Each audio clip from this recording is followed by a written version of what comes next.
What you man saying? We're talking about Canelo, yeah? Let's do it, man. Let's do it. Let's do it. Right. Let's get the first reflections. I think, yeah, I think Canelo's going down as one of the greats. I think he's going down as one of the greats. He's done it at all levels now. Whatever level do you want him to do it at?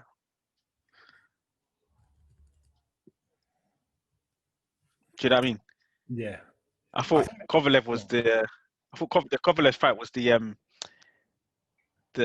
limit he could reach, which actually is probably the highest limit he could reach anyway, regardless. But I thought Callum Smith will do a bit more, but he just couldn't. You know, Canelo is up there, man. He's up there. He's up there. So the question for me now is: would Floyd beat him now? Now that he's pretty much more seasoned. So that's the question. What Floyd? Like, because Floyd right now, Canelo would obviously beat him. Yeah. I'm talking about money Floyd. So two eras of Floyd, yes. We've got the pretty Floyd, which was up until, like, let's say, the Hatton fight. Yeah, probably. Up until the Hatton fight, and then when he came back against Ortiz, when he came back against Marquez in 2009, that was money, more strategic, more, stealing rounds. I think Canelo caused both them problems, but beats Money Floyd right now. So basically, you think the version of Floyd that Canelo faced, he would beat him? Yes, definitely causing more problems. Maybe it's because he's still fresh in my mind after yesterday's victory. And maybe I'm forgetting what Floyd can do and what he has done. But I can't imagine it being easy for Floyd. It'll be an entertaining fight. And I think that him beating Callum Smith also just goes to show how good Floyd was in that fight. And it adds more significance to that fight when he fought him, was it 7 years ago now? It must be something like that, yeah. Yeah. What weight would they even fight at? That was a catchweight, wasn't it? 152. It must have been, I'm guessing. It was a catchweight. Yeah, it was a catchweight. Because obviously Canelo's at, is he at 168? Was that where he was? Yeah, that was 168. Yeah, so 168. He's gone way past that, really. And naturally, even then, there's the argument. Yeah, naturally, even those days when he fought Floyd, arguably he was a 160 guy anyway. Well, you can see that now, can't you? Because he looks a lot more like filled out in his body, doesn't he? He looks like a lot stronger, Absolutely. a lot almost healthier, a lot healthier almost. What are you saying then? Do you think he's the best fighter of the last 10 years? He has to be. He's among them.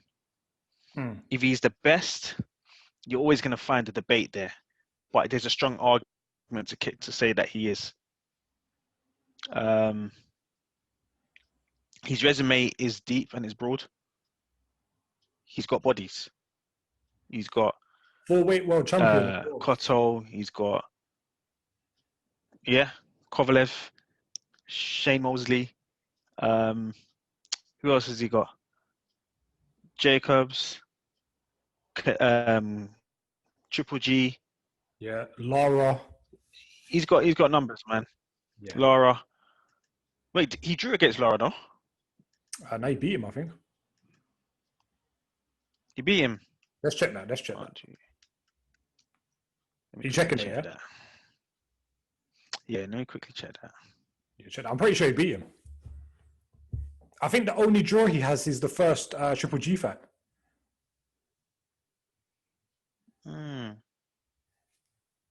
Oh, he did beat him. Yeah, he did.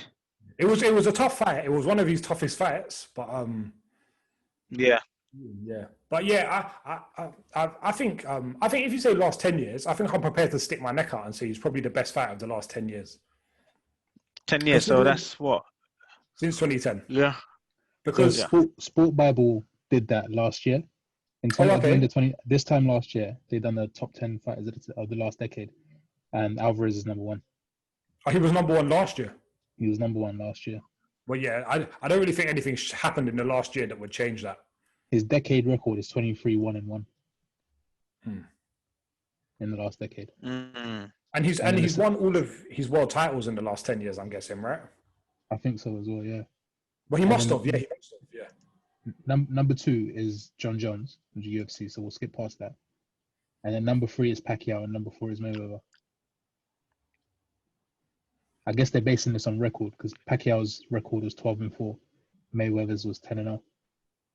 And Pacquiao's won a lot more. Pacquiao's won probably. He's had more fights and he's won more world titles, I think, than Floyd since 2010. Yeah. I guess Canelo can definitely put him number 1. I think we can, and I think what Canelo has potentially done is actually shifted again the focus from people or fighters being so hell-bent on keep that it is okay to take an O. Yeah. And you can come back and become the best.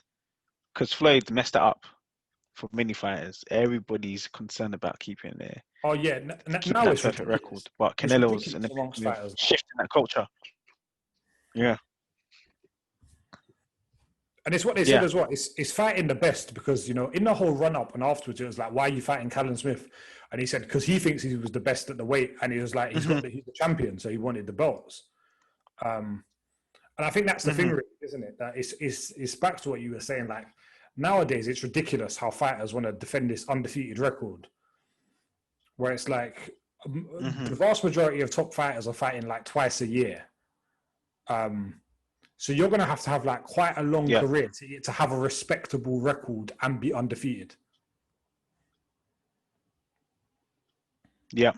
And you're just taking some gimme fights just to protect a zero, which in the grand scheme of things, it matters, don't get me wrong, but it doesn't matter that much when legacy is actually being debated. Because if most people really doesn't. Exactly. Because if you ask most people to list their top 10 boxers of all time, most people, Mayweather might be the only one that gets into people's top 10s consistently who is undefeated. Everyone else has lost. I can't speak on Rocky Marciano because I've never seen him fight. So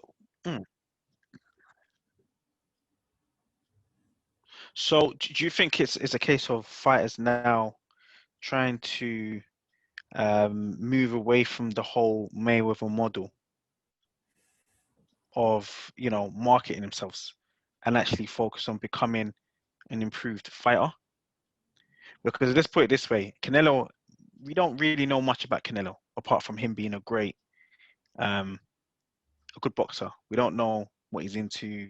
We don't know his likes or dislikes. As opposed to Mayweather, he was more than a boxer. So do you think this is now the start of fighters now looking at themselves not just as personalities but focusing on their craft first and foremost?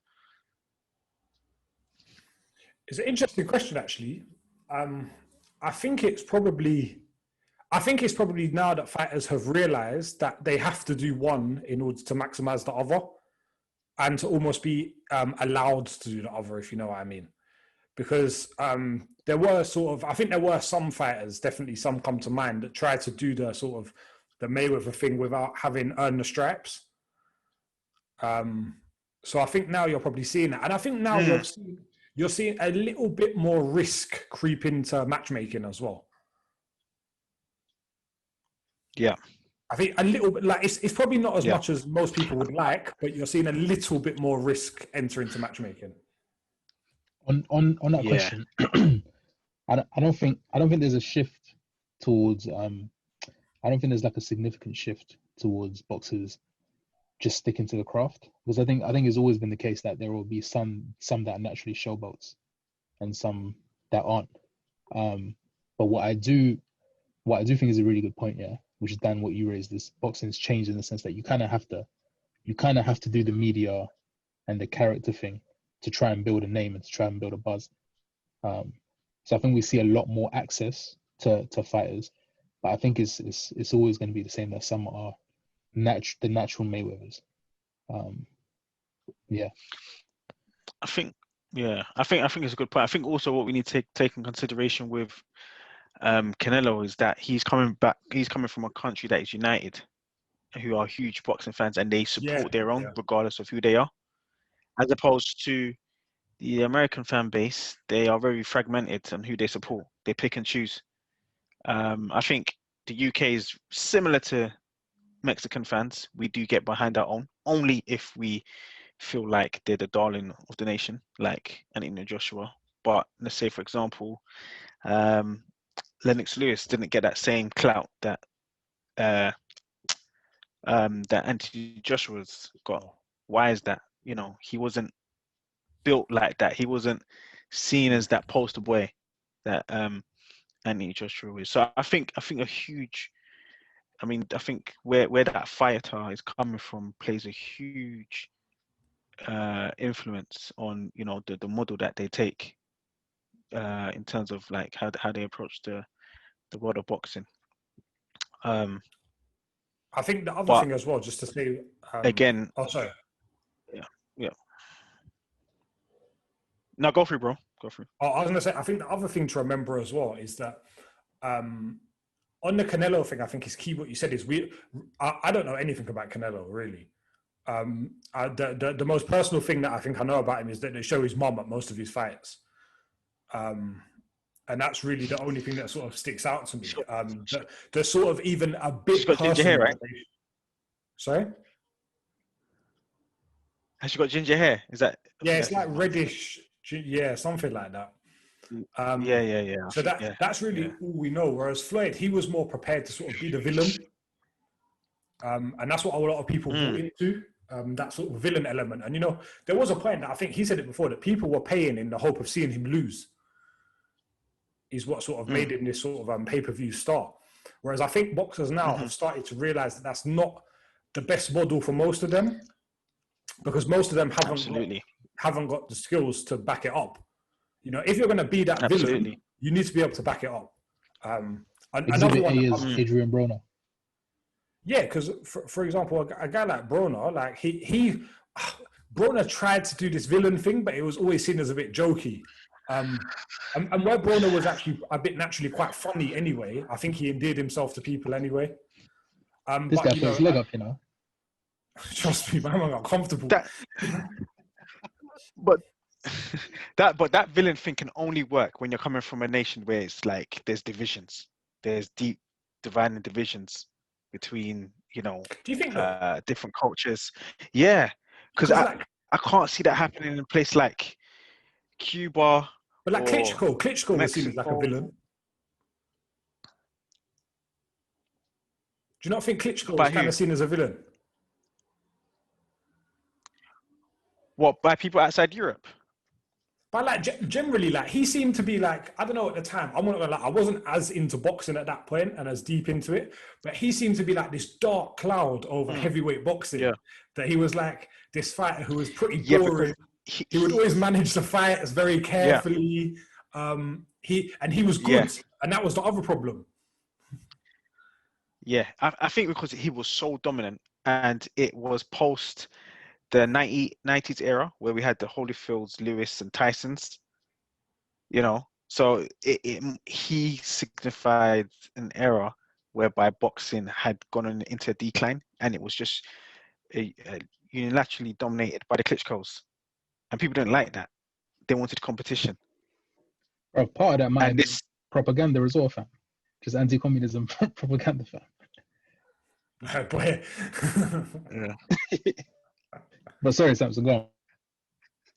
Yeah, no, it could be that. It could be that. But now I think obviously now we have more competition. So for example, the reason why I say you can only play the villain when you have like a fragmented nation as it is already is look at Wilder. There's so many He's a controversial fighter.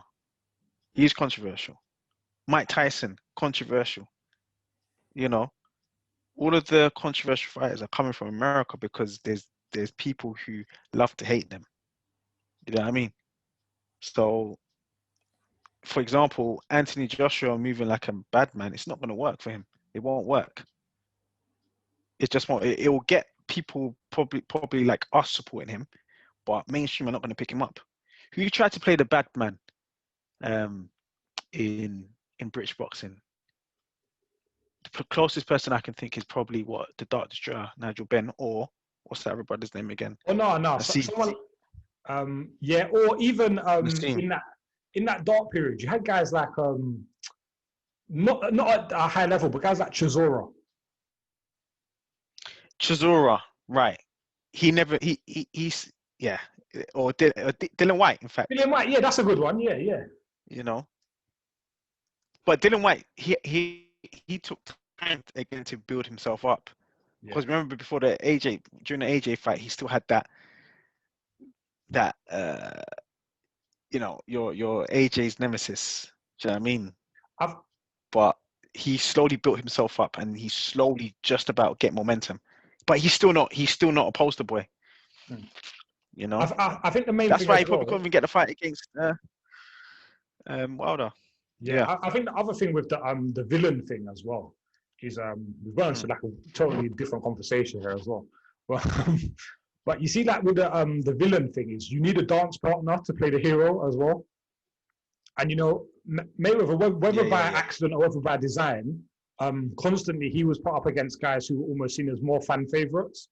It definitely felt that way from here. So I don't know if you guys remember, but when he fought Ricky Hatton, that was the most energy I've ever seen around the fight ever. And I was in like secondary school, and people were going crazy for Ricky Hatton. It was like taking over Sky Sports News. It was doing everything. You see the same thing when Mayweather fought Pacquiao. Pacquiao was like the people's champion almost. And it's you see it sort of. Who did you support during that time? Who? Me?